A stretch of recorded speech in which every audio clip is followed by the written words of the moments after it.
Obrigado, senhor presidente João Ex. Cumprimento a Vossa Excelência e toda a mesa diretora e aos nobres pares que aqui estão.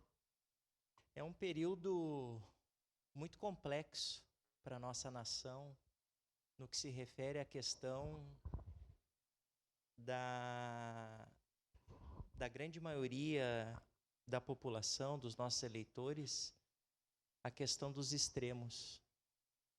Os extremos polarizados, acontece esse tipo de situação que a gente não precisava estar discutindo aqui.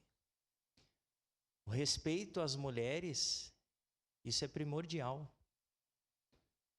Isso não precisa ter um projeto de lei, não precisa ter alguma conduta crime por conta da falta desse cuidado e de respeito, mas que infelizmente as coisas na política hoje em dia, nesse período eleitoreiro, o Senado cria um proselitismo político, joga ao vento, e se a gente fica sem posição, é como se ficasse saboneteando no dito popular ou em cima do muro. Nós precisamos ter posição.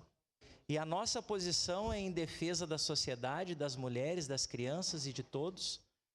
Mas neste momento, eu ainda, de uma forma bem franca e sincera, tenho um cuidado muito extremo com essa situação que está sendo colocada aqui. Eu não tenho segurança nenhuma nesse projeto. Por isso, neste momento, a minha posição é de eu votar favorável a essa questão por conta de que é uma insegurança muito complexa jurídica no que está sendo pautado. Obrigado, senhor presidente. Obrigado, vereador Fiuza.